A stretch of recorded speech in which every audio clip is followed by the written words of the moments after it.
There's just 1 minute to showtime. The engines are on. The following program is brought to you in living color.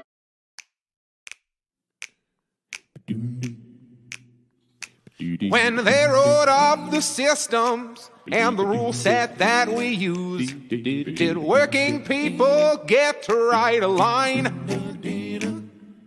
What class of men on pen and paper jotted down their clues? With capital the heart of their design. When 90 million want a thing, but some shareholders say no. Which class of people get to have their way? The people read the fine print, say that this thing has got to go, and we'll start writing a new contract here today. Don't you know that hundreds will work and one man keeps the money? They don't think they gotta tell us why. When they say the new social contract, all the bosses will be gobsmacked and everyone will want a sign. Oh, everyone will want a sign.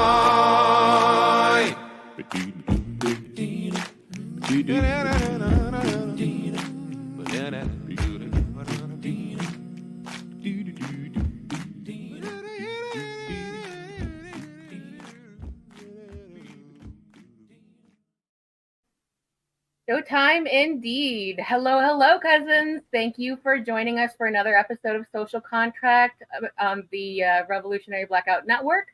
I am Nicolette, and I'm here with my illustrious co-host, Mr. Jared. What is going on, everybody? How are you doing this Monday morning? Oh, And, Tuesday morning. It's March, not Monday. Sorry. This daytime morning. I am actually experiencing a rare daytime morning, Monday morning, Tuesday morning storm. So that might come through. We might be experiencing that together. You might get some thunder action coming through the speakers. So we'll find out coming up. So yes, thank you for joining us again. We always get on here and it's like we get like we've touched the orb of confusion. Like we never know how to start a show. We're so dumb all the time. But we're really happy that you could join us again, and that you are enjoying the show. We love having you. We love hearing from you. As always, you can reach out to us on our socials and give us topics about things you want to talk about. You can always talk to us in the chat. We try to respond to you. We do see, or even if we don't respond on air, we do see the comments and we appreciate them. So thank you for getting involved with all of that. And we have some exciting news here on the show. Our own Mr. Jared has released a new album over the weekend. So you want to tell us a little bit about that? Yeah, if you watch the show, you see that a lot of times I'll sing and play guitar at the end of those shows every once in a while. I am a musician. I am an independent musician. I have no record label or institutional support of any kind. So if you want to go on to YouTube, Spotify, wherever you stream or listen to music, type in Dog Songs for Song Dogs, and Volume 2 of that just came out. So there's two that'll come up. Volume 2 is the one that came out like less than a week ago at this point, February 29th. The genres are all over the place. Give it a shot. Every stream gives me like at least a third of a cent. All right. Big money out here. Okay, Mr. Moneybags, third of a percent. Okay. Wow. Celebrity in our midst. Well, no, that's really exciting. I'm super excited for you. I think that's great. Yeah, I like the music a lot, and so far other people seem to also. Yeah, cool. We're really lucky to have you on the show. So I'm glad that we're able to share this news with all of you. Thank you for those of us who are joining in the chat. Yes, yeah, I was about to say, could you put that up there? That's the name of the album, Volume 2. So you can get volume. Do you have to hear Volume 1 to understand Volume 2?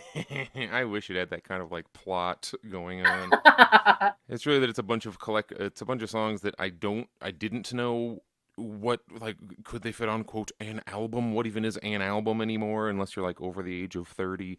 So they're sort of disjointed. It's stuff that I wanted to publish and couldn't figure out how to package, so that we are now on 2 volumes of it. Like there's a cover of a song from the Donkey Kong animated show from the 90s. Nice. There's all kinds of. There's a freaking synthwave song about the North Carolina bathroom bill from like 9 years ago. All kinds of a Chinese pie balloon, the new ballad to sing us into 2024. Yeah. So, well, I had a question, but I saw thunder, or I saw lightning, and I got distracted, so it stole it from my brain. But I'm really glad to hear this. I'm super glad that I never get to see any lightning. We're over here with our normal weather of blue sky and sun.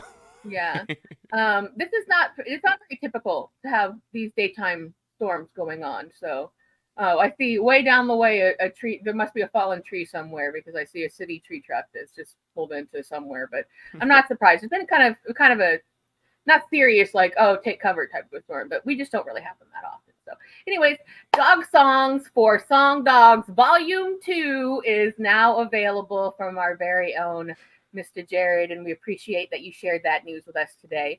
Promise it's good.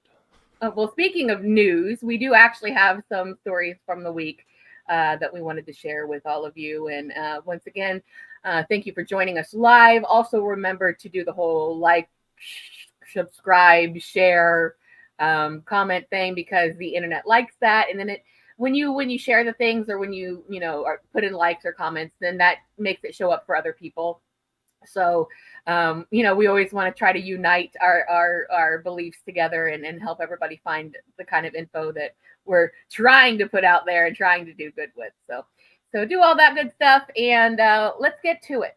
So you probably have been hearing about, and at first this was a little confusing to me until I kind of looked into it a little bit more and saw that, oh wow, this is actually a larger movement than I really realized. But what's the whole deal with the voting uncommitted on primaries and that kind of a thing? And then at first I was just like, oh, it's just some bullshit, I don't really care.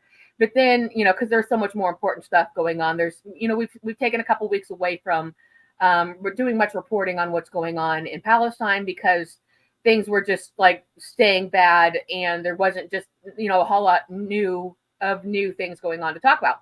But now we're back on that, and this all kind of flows into each other, because what the uncommitted voting thing is all about seems to, I don't know if the very start of the idea came within Michigan, but it was at least it was pushed forward by the kind of the Arab community at the forefront of Michigan voters, who were hoping that they could generate at least 10,000 uncommitted or not Biden votes. Michigan is one of these states where uncommitted is an option. They have none of the above as one of them. I just placed my primary ballot in the mail a week or so ago for Arizona. It's like the most depressing ballot I've ever seen. It had the whole, because they're like the big long, Arizona has had universal mail-in voting for a really long time. Whatever your opinion is of mail-in vote, I like the convenience because I can do it. It's done. I've already voted. The election's in like 2 weeks, and it's gone. Did the thing. You get the big long like ballot, because usually it has a bunch of stuff on it, but this is just only like the top quarter is used, and it's like 5 or 6 names. It has the three. It has the one guy we know the name of, the lady you may or may not know, and Dean Phillips, who no one knows, yet still got. Dean Phillips is evidence that if the Democratic Party, if anyone in the establishment, anyone in the Uniparty, if they decide they want a candidate to be Dean Phillips, no one knows who the hell is. Suddenly a bunch of money is behind him, and he's polling it like in the single digits, which is not a lot, but still, it's a guy who no one has ever heard of is instantly polling the same as Marianne Williamson, a person who's been perpetually campaigning for like 20 years. Yeah. They got the same number of votes. It's so like. Well, you can't go from within the party. But what I'm saying is Michigan has an uncommitted vote option, and it has been used kind of historically. Like people were bringing up how when Obama was running, there was a push for uncommitted for different reasons than in 2024. But that's kind of a thing that happens in Michigan in the primaries, is uncommitted for XY reason, like throughout the decades. And this time you're saying they need 10,000? Yeah, well, it sort of brings up the idea of like, should... obviously, like, what the needs of the people in Southern California are a lot different than the needs of the people in Vermont, right? So, but it sort of brings up the idea is should there be a nationalized standard for ballot, characteristics, I I guess. couldn't even do a write-in. There was no option. They were like, "You gotta vote." Wow. So I did my own write-in. I just wrote something, drew a circle, and filled. So they're just gonna throw my vote out. But Probably just throw it away. Yeah. I still No, I did know what it. that's like for sure. In Indiana, there aren't, when there we talked about this a little bit before we came on the air. You want to talk about depressing ballots. Indiana, there are never any Democratic challengers to anything, and if there are, there's no way they're going to win. And there's Same only here. I'm in ever a huge just city. I'm in the sixth biggest city in the country, and my district had one single candidate. Yeah, well, I think that's probably actually more common nowadays because people are just not interested in getting involved in this kind of thing. It takes a pretty strange personality to want to put yourself into this situation where you want to be a celebrity, but you don't have any actual skill or talent. I think it's like when McDonald's looks at a block and is like, well, there's already like 2 Burger Kings. Let's just leave that one. Like, it's just business decisions of how do we divide up our like quilt of nonsense. Because the Democrat, like as an organization, Democrats or Republicans could just pluck anybody, like a Dean Phillips, anybody, and just throw them out as their candidate. And they would be they'd be polling close to 50-50 with whoever, just because that's how freaking lame our system is at this point and how little anybody even.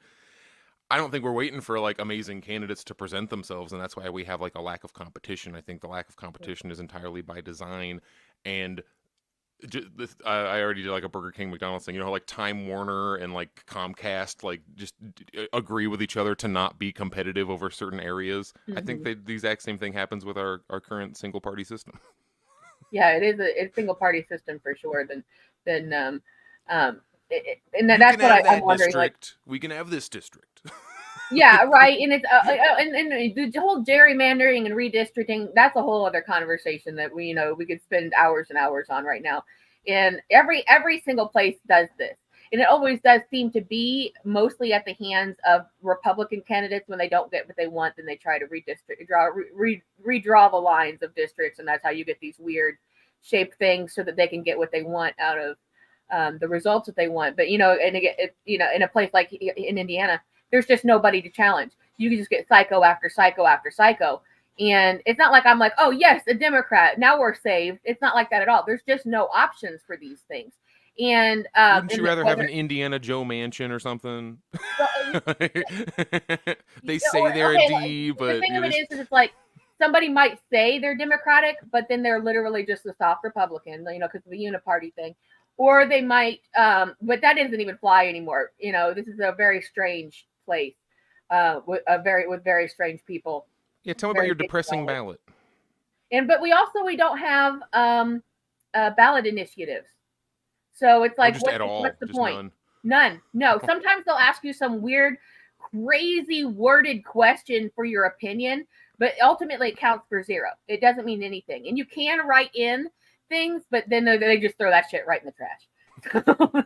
There's just nothing. And right now, the Indiana has the governor we have his name is Eric Holcomb, and he was the appointee. He was the vice governor when what's his face?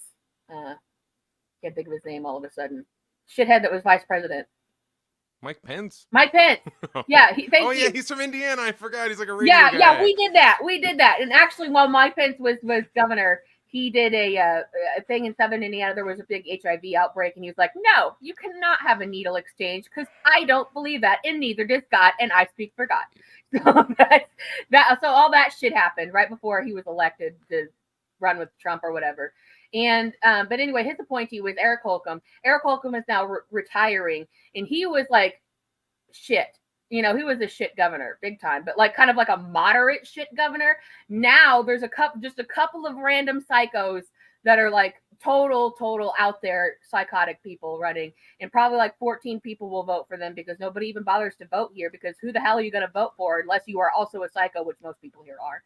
But anyways, we're straying so far from the point right now. It's just that the system is broken and it's hard to pinpoint one thing. But this is kind of an interesting, the reason we want to bring it up is because it's kind of an interesting take on counteracting that uniparty situation. Because what they were hoping for with the Michigan protest, it was essentially a protest, was to not only bring awareness to what's going on in Gaza, but into the Palestinian people, which is, entered pretty much the end phase at this point. Now we're definitely on starvation. People are for sure dying of starvation. They're being killed over food, which we'll get to in a little bit here. Everything kind of flows into each other. But they were hoping for 10,000 votes to show, to say, hey, we're not cool with what you're doing, Joe Biden. And they got 50,000. They got 105,000. Oh, did it go up to 105,000? Yeah. Is that counting the other candidates, or is that just the uncommitted? What I see right now, it says uncommitted is 101,438. Oh, wow. It's 13% of the vote. Beating Marianne Williamson's 22,000 votes and Dean Phillips' 20,000 votes. Wow, that's amazing. That's really crazy because, and I'm not necessarily sure that it's going to literally do. Oh, I was reading the wrong number. I'm sorry. That was I'm talking about it. The 50,000 on my notes is for my next point. So okay, I'm all mixed up. He's correct, but thank you for that. But that's really excellent because it just at least shows that people are aware of what's going on, even if this particular thing doesn't amount to anything. But the good news about this is that this idea is kind of uncommitted. It's kind of extending into other areas of American life, let's say.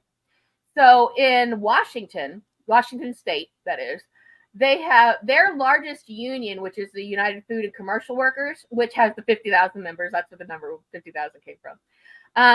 They're coming at this from a little bit of a different point of view, but they are now thinking about doing their own kind of, we're not going to endorse you uncommitted type of a thing.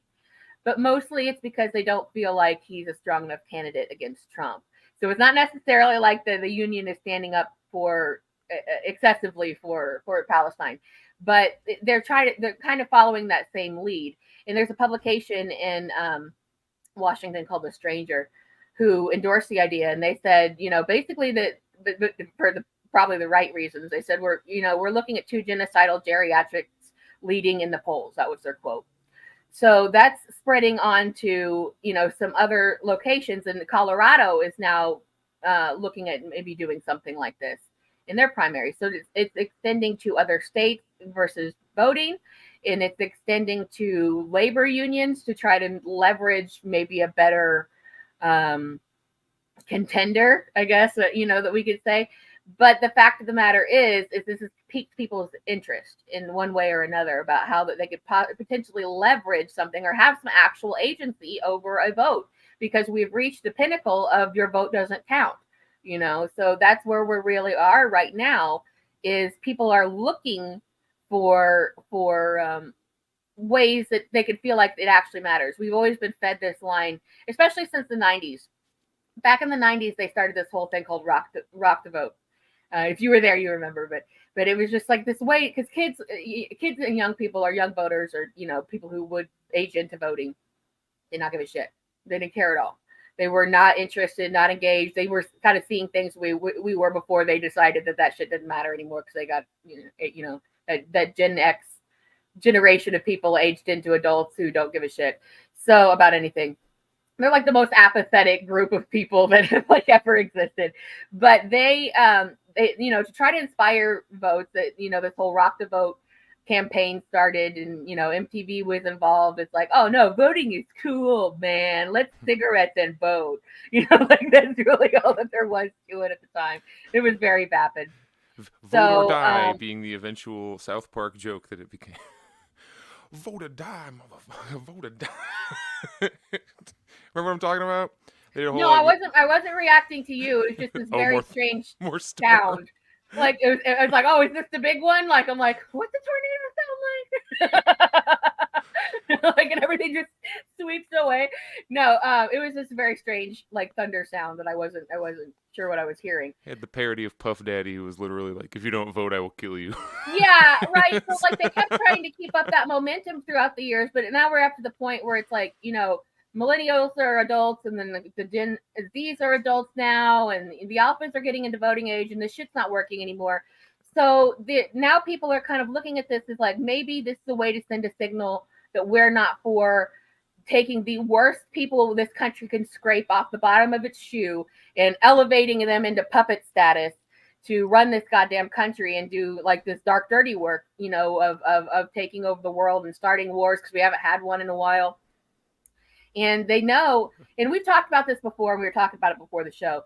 There's a good chance there's a bait and switch situation, underway here, that they can make, because somebody has to be, I think you said this earlier, somebody has to be in control of the fact that while casually eating ice cream, Biden was like, yeah, they're probably going to be a ceasefire on Monday or whatever. He's eating ice cream while children and people are actually literally starving to death.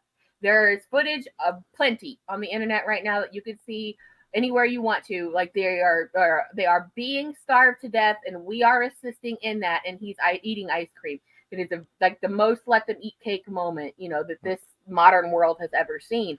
And that didn't happen, of course. It was just to try to say, like, to save this situation, to get himself some more votes from, this protest spiraling out and these numbers.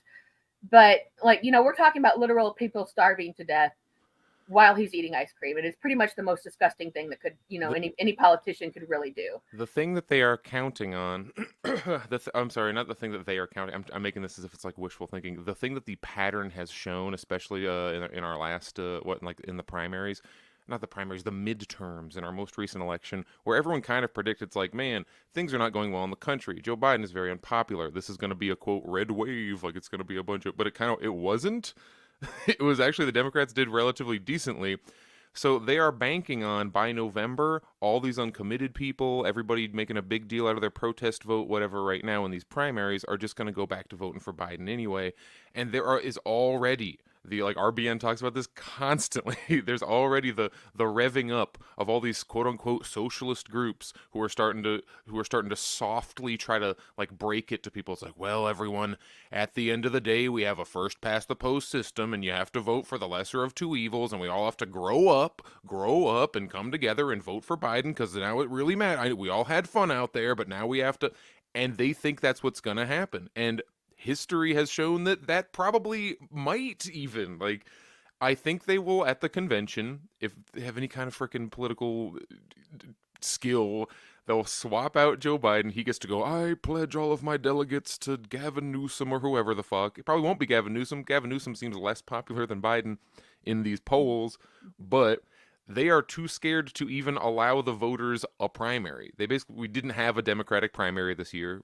Yes, you can go and throw your rinky-dinky Super Tuesday vote at Marianne Williamson's 2.5% or whatever she's going to get today.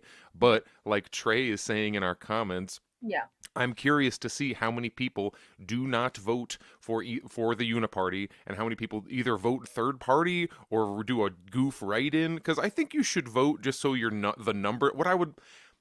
We're seeing, like you were just saying, ways for people to express their discontent. They were not given the opportunity to vote for a different candidate who does different things and wants different policies. That'd be an actual democratic expression of your discontent and a more useful place to put it. But instead, the best we got are states like mine, where you don't even get a write-in option, or Michigan, where you do have an uncommitted option. You will hear weird cope pundits talking about how, the uncommitted turnout was a huge disappointment for the uncommitted people. Looks like Biden has no fear at all, when they got 100,000 plus votes, and what was it? Hillary lost by 10,000, right? That's why we talk about 10,000 being the goal. They will then bring up, well, you see, Obama, in the Obama primary 2008, there were 200,000 uncommitted votes. Therefore, this one is not even that big of a deal. There's not even a genocide going on. This is a huge failure. What they leave out is, why were there so many uncommitted votes? Because through bullshittery, Obama wasn't on the primary ballot because he missed a date or some whatever. So uncommitted was the Obama vote. Hillary Clinton won with 50%, and uncommitted was 40%, which was really Obama. There was that represented an actual candidate at the time, where this represents, we would rather have neither of these people, which I think is kind of the majority sentiment in the country. Yes. Yeah, that does seem to be the way people are feeling it. And there was actually, I don't know if you recall, but in the debate between Trump and Biden in the previous election, the Google searches surged for third-party candidates. to try to figure out if there was literally anybody else to vote for. So the first time this happened, for whatever reason, whether what team red, team blue, people were not happy. Now that we're up here for the rematch, people are really not happy. And then there's also a genocide going on, throwing in the mix. And then you get this whole argument, just like you were saying, this bad faith argument about the time to grow up, blah, blah, blah. Like, no, it's not. No, it isn't. Because you're not going to sit here and guilt me or tell me that I need to vote for one Hitler or the other Hitler. This is not going to happen in my world. And it seems like that is happening, quite a lot in people's minds. Like, I'm not going to be responsible for this. The last election, I did not vote for Biden. I did a write-in. I knew it wouldn't do any good that they just throw the goddamn thing in the trash, but it didn't matter to me because I was not going to vote for either one. And I'm not going to do it again. I want to see this many total votes and this many Biden votes. I want to see a huge gap of, wow, this many people submitted ballots but didn't even vote for president. Like, that'd be, man. Yeah, and that's something that and on previous ballots I've had to do that with like local things, like I can't vote for these people, these horrible people for these. I'm not going to do it. So like probably like 80% with my ballot would be blank when I resubmit it. But I've done the in-person voting and I've done the mail-in. I agree with you. The mail-in is the way to go. Like, I am busy. I don't want to come down to the courthouse to go vote or find a school or whatever. Make it a holiday and a party so we can all go out and like have a picnic and vote, and then sit in the town square and watch our paper ballots be counted. So it's a very legitimate and witnessed process. There has been talk about making it a national holiday so people can definitely be off work, and I don't want really. They need to keep people either pushed out of voting completely and then keep this tiny percentage, because it's less than half the country that even votes, and then boil that down to how many people are Republicans, Democrats, blah, blah. You have like 40%, if that, of the adult population that are citizens that have all, like, they want either no one to vote so they can then have fewer numbers to kind of like fudge around with, and like...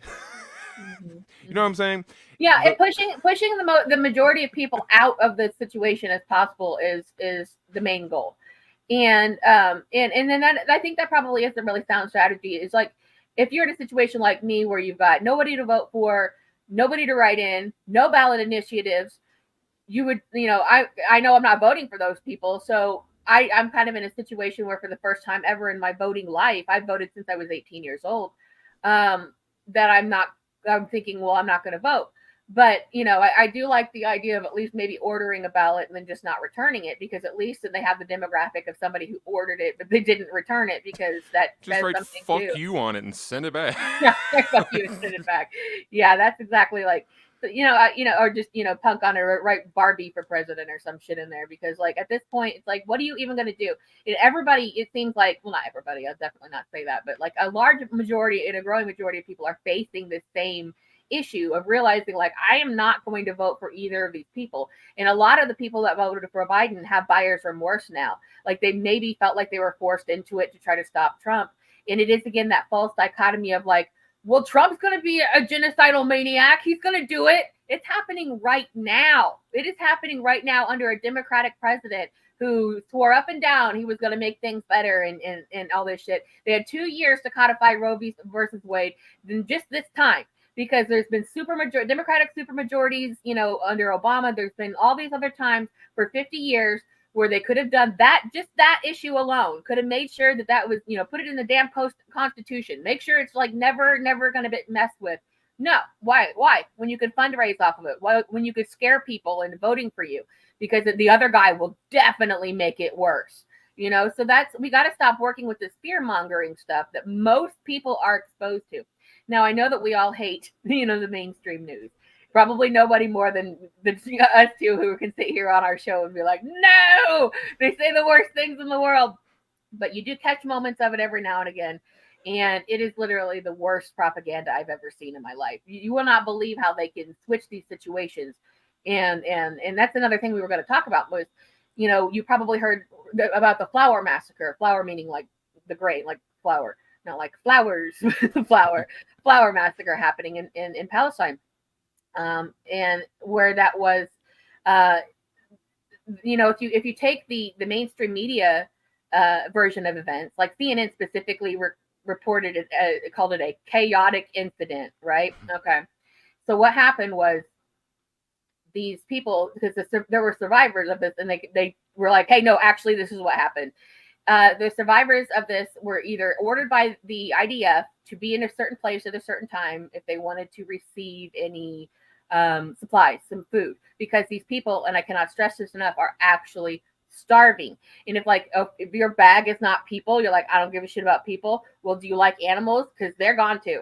So no, because people are eating animal food at this point. Like, they're doing everything that they can. So some of the survivors of this incident said that they were ordered by the IDF to be in a certain place at a certain time, and others said that they were lured in, saying, "Hey, there's going to be a food delivery. We're letting a food delivery through. It's going to happen." They didn't necessarily know it was like like Israel controlled. They just understood that aid was coming through, right? So under two different conditions, people were lured in, essentially kettled into this small area, to which the IDF then opened fire on these people, after getting them there. So then the mainstream media says, you could probably just guess, like, let's just go with like Hamas bingo here, right? Like, you could just guess what they said, that, you hear the nightly news or CNN. No, what happened is Hamas opened fire on their own people and they stole all the flour. Like, that is literally the narrative that they tried to push. And you got to also realize that, like, right now things are not rational. So no, like, the people who need this aid, they're literally starving to death. So, like, they're not necessarily in, like, their most logical, functional headspace. So they are very, very desperate people. So the news is capitalizing on that narrative by saying, like, it was a chaotic incident. And another version I heard, I think on the nightly, like ABC nightly news, was warlords and gangs were stealing all of the aid and the flour and things like this. And it's like, okay, if everybody's in the same boat, nobody is above anybody else. Everybody's starving. You cannot say that it was warlords and gangs and Hamas if everybody is in the same situation. So they will come up with just these buzzwords that people are used to hearing, so that because most people are subscribing to this mainstream media. It's the same sort of phenomenon where people, the Oxycontin situation happened because people were prescribed it by doctors. Like, how many famous people have died that we know that, like, died from drug overdoses that were pharmaceuticals, just as an example, or the Oxycontin situation that got out of control, because people think if someone in authority that knows more than they do is giving them the green light on something, or explaining to them something that they don't necessarily understand, then they take that as fact and they believe it and they run with it. And that's what they are most exposed to by design. So when you hear subversive takes on things like what we talk about and what RBN talks about and some of the other outlets, you hear these alternate takes that make obvious perfect sense, because, there is literal video where people are on the ground saying, no, this is what's happening. This is what literally happened. Then people tend not to believe that, or even get exposed to it, because it's marginalized. So when, like, we talk about, well, what do people want? What do people believe? First of all, most people are not invested in this situation at all. Most Westerners, I guarantee you. Talk to a swath of people on the internet. Talk to a swath of people in your life. Find out how many people really know what's going on or have a valid opinion of any of it, because they're just living life. They don't care. But for the wide majority of other people, they are subscribed to the mainstream media accounts of things, whether it be newsprint, or CNN or MSNBC or Fox News or nightly news. They are getting that information from that very specific narrative, and it's essentially false, and they are willing to believe it because they don't. Not only do they not know there's an alternative to what's going on, they assume that the person who is in power providing information that they are not necessarily privy to is an authority on the matter. You would have jumped in there. Thing to consider in this, like a way that these two things are connected, leading up to the Uncommitted campaign and vote in Michigan, which has now spread to other states, like we were talking about. Apparently, Washington State's Food and Beverage Union is also doing Uncommitted. We'll see how far that goes, but they cared about it a little, because leading up to that, Biden was suddenly talking a little bit more about, like, oh, we got this ceasefire deal. I think he said, yeah, I'm hoping by like Monday or like next week. He was given not fixed dates or anything, but some kind. It went from we're working on it to within the next week, within the next 2 weeks, we will have. And then the second that the primary was over, he's, well, I don't know if we can really. And then the Flour Massacre happened like a day after that. Right. You know, Yeah, that was the timeline of events essentially. like this isn't going away as an issue because every day it's just in your face. Mhm. Like a lot of my parents are not able, they pay a bit of attention. They watch like relatively normal news and they're like, man, I don't know it's too much. I don't know what's happening in Palestine. Like whether they agree, disagree, you can't, like, how do you possibly propagandize through just picture after picture of this, of just what's happening? Like Right.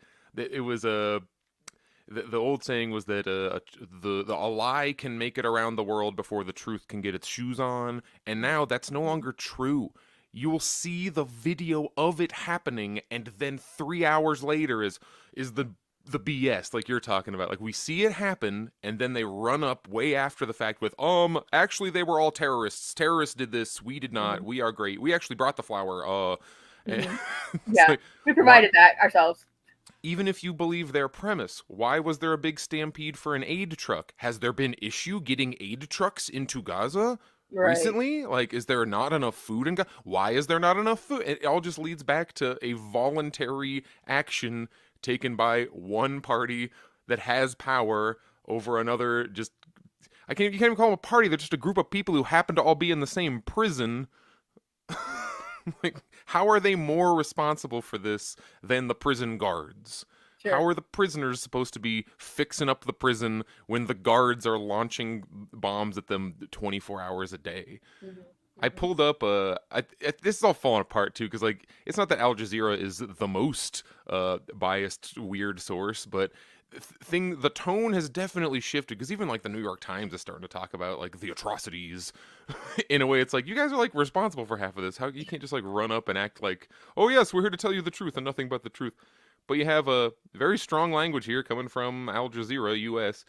Gaza occupied East Jerusalem and Tunisia. It has been 5 days since the Israeli army fired into a crowd of the hungry, like no parson there, and the starving at Al-Rashid Street in Gaza City, an incident that has been dubbed the Flour Massacre. However, for the families of the 118 civilians killed by Israel, just saying it, like they're not dressing that up in any weird, like who died in the event. No, killed by Israel during the early hours of Thursday morning. It is the moment their lives would forever be divided into before and after. Big crowd of people come get the food, and then they dropped bombs on the, like. Yeah, and there's video of it. And that's it, again, what you're saying. There's no question about this. But, again, I wonder, it's kind of hard to conflate these two things together, because we know AI is an issue. And we know it's going to be a growing issue, and pretty soon we're not going to be able to tell the difference between what we see and what we don't see. And that's its own separate issue, how it's affecting the arts and how it's affecting film and how it's affecting truth on the internet. But you also can look at these at both, kind of say, like, now, are we getting a lot of negative, and I'm not for AI stuff, like visual and things like that. Like, I'm not for it. I'm not defending it. But what I am saying is this, like, are we getting a lot of pushback narrative about how AI and what AI does to try to discredit what people are seeing with their own eyes and shooting with their own eyes? To say, like, oh, you saw children, a row of children blown into pieces. That's AI. Okay. Like, are we crossing that line here? Like, who is, this sort of this back and forth between, like, yeah, that's super bad, and we know it's going to do that. Ultimately, we're really not too far away from that. These wag the dog situations. But at the same time, like, are they testing the waters on what they can get people to believe? Like, if they can get people to say that, like, oh, that was fake, like, then people will be like, oh yeah, that's that AI stuff I've been hearing about. You can just make anything look like anything. I'm sure that's fake, and get them to look the other way. Because right now, where we are in the whole, when history looks back situation, we're in the part where people are being, struggling so hard to live in the West that they're not even able to pay attention to these things, or they have the luxury of not paying attention and just putting on the blinders, which is a lot of what people do as well. Or, just believing this one narrative. But now, when the next stage of this is going to be, now we enter the era of where people would discredit what they were seeing with their own eyes and say that these people are lying and that this is fake and that this is not happening. So I have been asked by people, like when I start talking, they'll say, "Well, what is Biden supposed to do? This is an Israel thing. The U.S. like you have all this responsibility you're trying to put on U.S. leaders and the United States government. This isn't even us. What are we possibly supposed to do?" The obvious answer to everyone listening to this conversation: you stop sending them bombs and money, and it ends like tomorrow. The U.S. wholly subsidizes Israel as a state. They get universal health care if you're under certain conditions. I'm sure the Palestinians don't get it, but like they get universal health care because we pay for it. Their government officials' salaries are just paid for by your tax money. If they want to go have war, go do it. Yeah, they get free college. And I mentioned this in our last show, but it's worth mentioning again.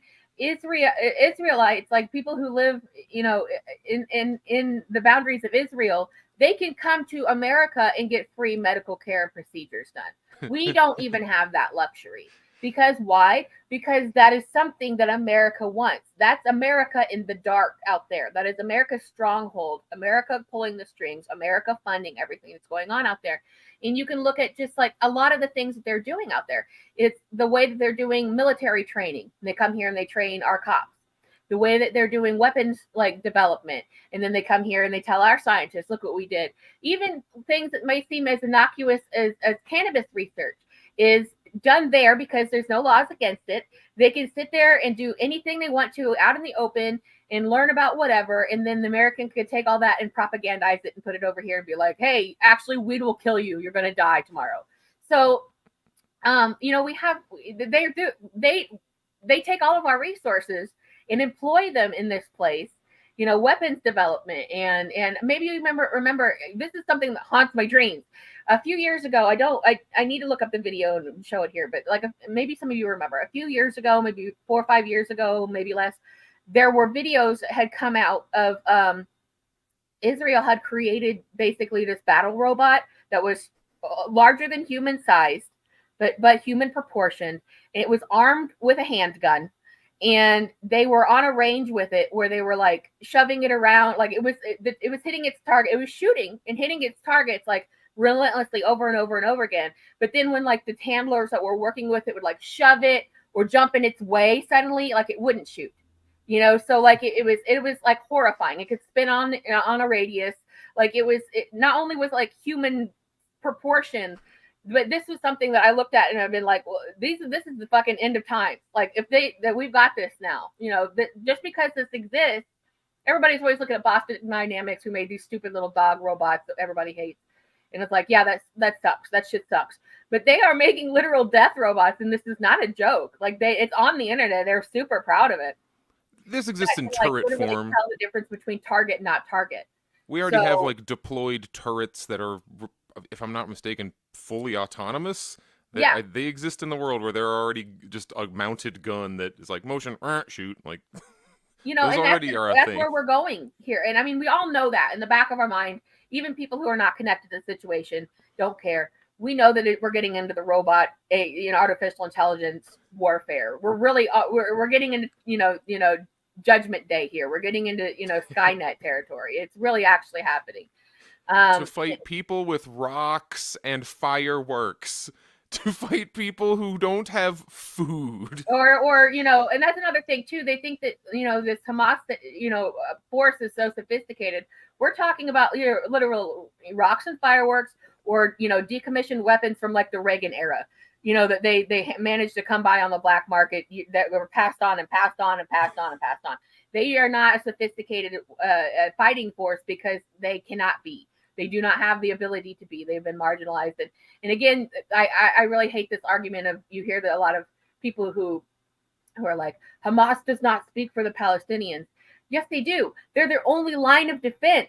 They're a militia, but they're like, and you can be like, militias are bad, whatever. But they're the only thing standing like that's it. That's the only line of defense. And they are Palestinians who have been in this horrible situation for years and years, generationally, and how now are trying to find a way to fight the power. So you can argue it's a bad thing if you want to. But again, what we're talking about the most sophisticated weaponry in the world versus fireworks and rocks. That's what you need to take away from it. So don't come at me with this Hamas doesn't speak for. Yes, they do. and they need to. If Otherwise, you don't like Hamas, it's way worse. if you don't like Hamas, well, there used to be several other like secular, nothing to do with Islam organizations. If that's your whole thing, it's like, well, they're Islamic extremists. Well, you have the like people's for the liberation of Palestine. Like you have all these socialist Palestinian movements that were tirelessly and relentlessly extinguished by the U.S. and Israeli governments because they preferred Hamas. They wanted Hamas to be there because they thought, hey, Hamas looks really crazy. So if we have them run this, we'll be able to just do anything to these people and just go, terrorist, which they would have done anyway, even with the West Bank is controlled by the socialists, and they're still called terrorists. They're still, it's Right. If that's actually what you good faith wanted, that could be what is now, but it is not, because that would not be tolerated. Could you imagine a socialist-run Palestine? Like, Yeah, and they also, that's the thing, is like it's you kind of have that domino effect lie going on, like with communism. Like we can't let people know that communism can work. We have to portray them as the worst monsters in the world. And that's what you get with socialism nowadays. Just because the language changed doesn't mean the tactics have changed. They constantly, in the World War I and World War II and post eras, were constantly promoting what was called the domino effect, and where they said if communism gets a stronghold in this country, then the neighboring countries will fall like dominoes, and so on and so forth. And that's exactly the same narrative that we get nowadays, is that, we can't let that happen, or else your precious capitalism might get shared and become socialism. So that's why you hear such bad shit about socialism and communism, and those are dirty words, for a lot of people who couldn't even tell you what they are. They've just been told wordy dirt. So that's what they roll with. And to put a cap on the whole Flour Massacre thing, or at least for what we could tell you up to this point, there was a very lackluster, very propagandist aid drop that took place, which at first I had not even seen any on the ground footage of. But the media exploded with saying, like, look what we did. And they were just showing you generic package drops from the inside of the plane shot by American forces. Then they would show you just weird footage that didn't really look like what they did. And then it turns out, as you look into things, and the people on the ground who this is actually happening to, because the first thing the media did was they were like, here, look at our aid that we're dropping. And then it looks like we're giving them tons and tons of aid packages, right? And then they cut to just generic footage of people fighting frantically over it, right? Yeah, there you go. There it is. Then they cut to people generically, they're frantically fighting. Like, if you just looked at that clip alone of people frantically fighting over food, you might not necessarily even be able to tell when that was shot or what part of the world, because that happens in a lot of places, because that is what they want you to see. So at first I was like, this is all hokum. This is all bullshit. None of this is real. So then I finally see a video that shows, no, actually it was real. It's just way stupider. And of course, than you thought that it would be, because what they first of all they did is they dropped it on a beach in the ocean, endangering people. Straight up there. They aren't allowed to go to the beach. They aren't allowed to go in the ocean. They aren't allowed. You hear about the fishing boats getting blown up. Right, yeah. So they dropped it in a place that they're not, that they have to risk their life to go and get, or it's going to go out, wash out to sea. It was not even a fraction of a % of what was actually going to be needed to help anybody, basically. 38,000 meals, 2 million people. Yeah. And when the people got it open, a lot of it was already expired and spoiled. Big fucking surprise there. America heroes, here we are. But according to the news and the mainstream media, it is, America hoorah hero, Johnny football hero saved the day. So that's exactly what ended up happening. So in response to all the horrible shit that happened to lead up to the Flour Massacre, which America, not we, America is a willing participant in this genocide, which again, as I've been saying all along, we're getting a lot closer to the final solution here, because there's just not a lot left that can be done. And I heard just today, and I didn't get a chance to follow up on it because it was right before the show, but there are some real estate events that are starting to take place, and there's some building on some of the land. I got a Twitter ad that was for Israeli oil real estate. It's like, click here to buy. And it's here. It happens fast. There were reasons for this. There were big time reasons for this. I wish I had the And clip to just throw up here, but I saw this on freaking Jimmy Dore, where there's some local synagogue somewhere in America and there's this guy at a town council meeting, or maybe it's a meeting for the synagogue. It's like, there is an auction coming up next week to just sell Palestinian land, and I'm very against this, and I'm going to protest it, and this is ridiculous. You should not be, like, this is illegal for all these various reasons. And I'm like, yeah, man, correct. But, woo, it's weird how public it is. Like, a Twitter ad. It's just an out there town council thing. Like, come buy. It's like if we were in the 40s and it's like, come buy a piece of Dachau. Yeah, and it's not dissimilar to what has been going on with Israel the whole time, because there's a lot of times you will see before this particular conflict, where all the other ones were going on for the last billion years, but like this particular conflict, you would see footage and hear stories about where some people from New Jersey just walked into some Palestinians' house, took it, and they were like, "This is mine now." That's like, and that is a repeated regular story. They were just constantly acquisitioning, and you may have seen footage of while maybe a neighborhood was out. This happens a lot. So like a neighborhood was out at a funeral, like a group of attending a funeral. You see people running in and looting their houses. Those were Israeli settlers doing that. This running in and taking their shit before this particular conflict was going on. So they have ingratiated themselves and have, I don't even know if you'd say brainwashing, but they, that Zionist mentality has given them the idea that they are entitled to, this piece of land because there is there's a Hebrew Jewish heritage there, historically. But they have, inhabited this place and told themselves that they are inherently better. And that's why you see these insane, very, very Nazi reminiscent videos of people just being like, kill them all, kill them. We want them dead. They got bumper stickers on their cars that say, wipe them all out. Like it's so casual and it's so causal about how that they feel about these other people. And it's like, have you people lost your minds? Like you look at them and it's like, you are like, this is like the worst possible thing you can do. And again, if people in the mainstream subscribe to this mainstream narratives, Zionism, once again, it bears repeating. Zionism is not a religious movement. It is not inherently tied to Judaism. It is a fundamental distortion of Judaism, which anybody can subscribe to. If you, for instance, wanted to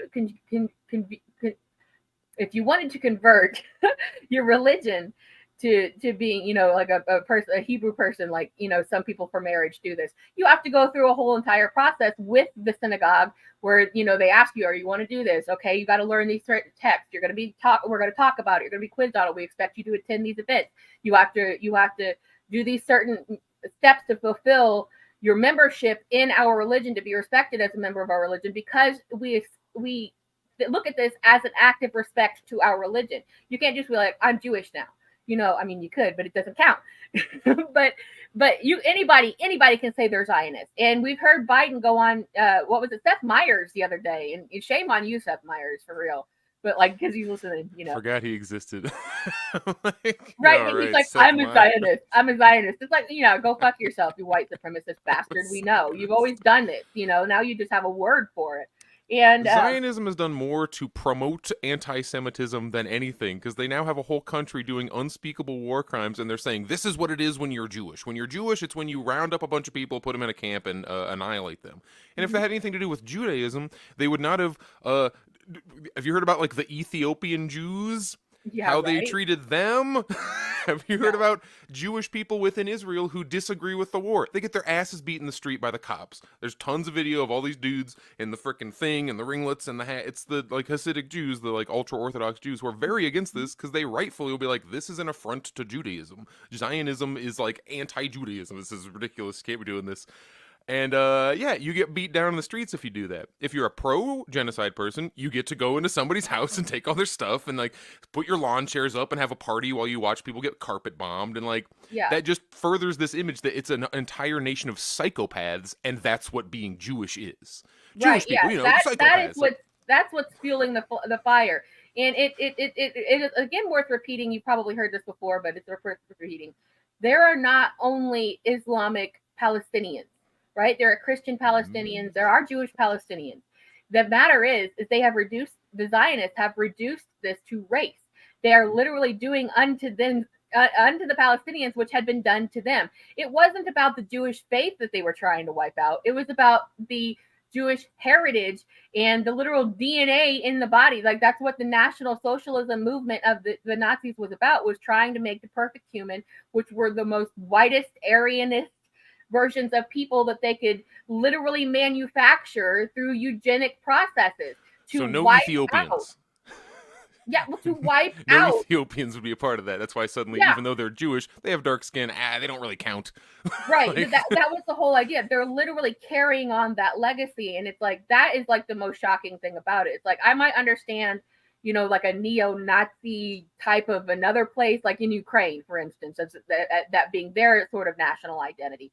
That would make more sense to me than the people who had been literally affected by this just a few generations ago, carrying out the exact same mentalities. And to follow up on something that we talked about last week, you know, we talked, because it was very, very early in that it happened. We didn't really have a lot of information yet, but now we've had kind of a week to sit on this with the self-immolation of Aaron Bushnell outside of the Israeli U.S. embassy. We know now that this is actually kind of, people are understanding this wasn't a suicide attempt and that kind of thing. This was an active protest. He made provisions in a will to try to say that this was my intent to do this. I believe in you know, in a free Palestine. Well, to piggyback off what we were just saying, there have been a few protests now, and part of the wider spread free Palestine protests that we're seeing online, where veterans are participating by burning their uniforms and medals. Some are doing it privately and filming the video. Some are doing it, you know, by way of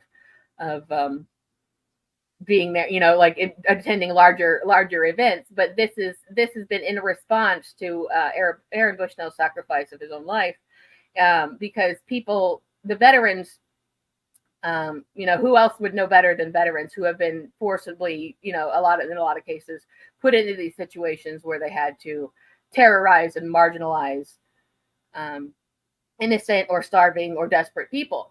So I think that I don't necessarily think that alone is going to be like, oh, well, you know, that this is going to change the tides. But I did want to follow up and mention that we are seeing that the protests are growing larger and more varied, which is a good thing. And I do, you know, if you are able-bodied and capable to be able to get to these protests and attend them, and you could do it safely, because we know that the police will come out there and beat your ass. They know that they shoot rubber bullets into people's eyes on purpose.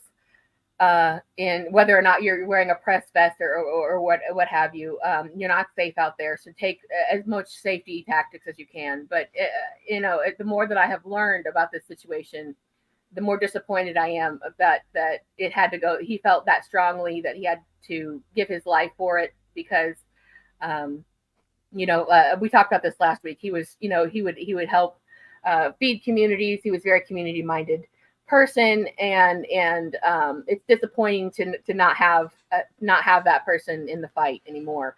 We need as many comrades as we can possibly get, and I like to imagine some parallel universe, because people will say, well, no, you see, he had information about this deployment that was going to go on. It's like, well, if we lived in a world of like a few years ago where there were some journalists that he could like leak that information to, and then continue like to have the same kind of effect and impact, or it would be an unignorable thing. But, you know, we've taken most of our serious journalists and either put them in jail in the case of Assange, or just like Right. discredited them and decided, oh, they're like bloggers now in the case of like your Cy Hirsch's and U.S. people, or you're like an Aaron Mate, where it's like, just don't, they're all conspiracy theorist weirdos. So like, what outlet do you possibly even have if you are a serviceman who receives critical information that you really want to spill the beans on? Like, your options are to fucking light yourself on fire and then talk about it, because you know then that'll get some attention, or what? Like, who do you go? I wish that we still had a robust journalism apparatus going on in our country, so you could even attempt to do stuff like this. Yeah, we're looking at major journalistic repression which is also kind of combined with a new rise of yellow journalism, which is, nobody's really holding to the truth. For instance, the way that the I think it was the Intercept who just finally followed up and completely debunked the October 7th Hamas. They're flirting with doing journalism again. The Intercept is like, maybe we should be a legit org again. Yeah. Yeah, they've kind of been a little bit marginal here and there, like, within the structure of, like, who's doing what and for what motivation. They still push the whole, like, Syria gas attack. All right, I'm getting off track. Well, the idea is that, like, sometimes they come through, Yeah, it's every once in a while. Sometimes they come through, and I think that probably even the people mainstream people maybe didn't really necessarily feel like there was enough backing that story up to go with it, because you don't see a lot of people saying anything about it really. But they were pretty much able to finally just like nail in the coffin with that story. Like they followed it up, they thoroughly vetted it, they found out it was an absolute through and through lie, because the lie was, in case you're not familiar, that part of what happened on October 7th, there was a planned sexual like assault, not like an assault, but like an assault offensive carried out by they said their Hamas. army had like a rapist division, basically. It's like, these are the rapers. Yeah, that's essentially what they were trying to say. And then the narrative was pushed that and I'm going to get a little graphic in my language, so if this is offensive, I apologize. But there were reports that they had repeatedly raped and assaulted women to the point of breaking their pelvic bones, which kind of doesn't even make sense, really, if you kind of add those pieces together. So it wasn't just like, oh, they were doing assault. It was a scorch and burn situation generically. No, the narrative that the media had created and rolled with was one that was especially insane, especially out there to really, really upfront turn the tide against the Palestinians and the Hamas, And movement. one that they use over and over again. They say the same thing about Gaddafi. Gaddafi's given his soldiers Viagra to have rape squads against. Like, yes. That is a tried and tested, long-standing tactic. The rape squad type of a thing is something they know is so buzzworthy and so easy to really get people on your side if they start saying, oh, they're just going out and doing this to people. And it's like, surprise, that was started by this super Zionist lady who has basically no journalistic experience, and her cousin, because who also has no journalistic experience. He's just a guy. And then we're just going to blow this up like it's the biggest story in the world. Definitely true. The president is going to repeat it dozens. He still says that shit. The president still talks about the 40 beheaded babies and the rape squads. I remember, like it never happened. Most people are never going to hear the retraction, and I never want to hear a damn thing about you're listening to a bad media source when the New York effing Times is doing this. They're never going to do a big front page. We are built full of shit, like, which is what they should have to do. They're not going to retract what they've done. And even CNN came to, unsurprisingly, CNN came to the defense, but the defense was like, they just didn't report it hard enough. If they were to report it harder, people would believe it more. They got to do like we do it, So like these mainstream, sources are twisting the narrative into a way that like it's supposed to make you be on their side. And I know that there are times in my life where I didn't subscribe to like alternate media, that Twitter didn't necessarily exist the way that it does now. And, so you have to go into things with open eyes if you expect to learn anything or find anything out. But the headline of like everything that RBN talks about, everything that we talk about is all of the major conflicts, all the major problems are caused by America and America's government. We are the world's terrorist. We really are. That's it. You were mentioning something about South Park earlier. Team America, you recall the Team America World Police? Watch it today. Could have been made yesterday. It's the same. Well, there was that. They had that movie, I think, around 2005. It was like the Team America World Police, and it kind of touched on all of this. It's just like they rappel into a Middle Eastern neighborhood, blow it up, say you're welcome. Yeah, right. Like we're supposed to be. Like they use our propaganda machine against us to say, no, we're the heroes. We're the world heroes. We're keeping the peace. Where they're not keeping the peace, we're creating chaos and destruction, and we're stealing the resources. And that is the sign of a dying empire. So even though it might not die out all the way in our lifetime, this is exactly what like all the major empires in the world, the Roman Empire, the Greek Empire, the the Byzantine empires, the British Empire, they all fell the exact same way. Just the greed eventually hits a tipping point where it's not sustainable anymore, and the tower collapses, and that's where we are historically in this whole thing. I'd be shocked if things continue anything. They already are. It's already so radically different than what it would. You have Mexico, who has said they want to join the BRICS alliance by the end of the year. And the funny thing is, it might be because Argentina got their libertarian president. Also, their economy is fucked. He fucked that up in like a month. Like their inflation is like 100 times worse than it.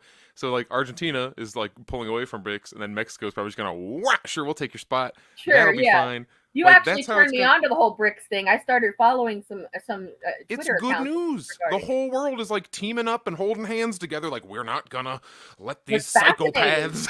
Yeah, it's fascinating because it's almost like America is so wrapped up in doing the big horrible things in your face that they're not seeing that this total sneak attack situation, which is completely legit, is taking place right behind, coming up behind it to move into its place, because the world is done with America's bullshit, and you can hardly blame it. America is done with America's bullshit. I want to make it a BRICS, put an A in front of it for America. Like, we all join in this non-exploitative, or at least less exploitative, like economic mode where, sure, you need some help, let's do it. And we don't have to like enslave your total population in exchange for it, like we've done with South America and ever. I have to go run and take care of some errands. Yes. Nicolette will be handling you all for the rest. They'll be taking care of you for the rest of your journey. Yes. This morning.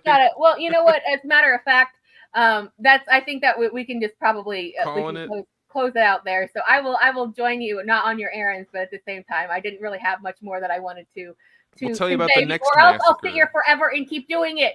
So we have to take some room for next week. Super Tuesday is going to be next week. Like, almost inevitably, we'll be talking Super Tuesday. Yes. Guess who's going to win? It's Trump and Biden. Yeah. Whoa! Big mess there.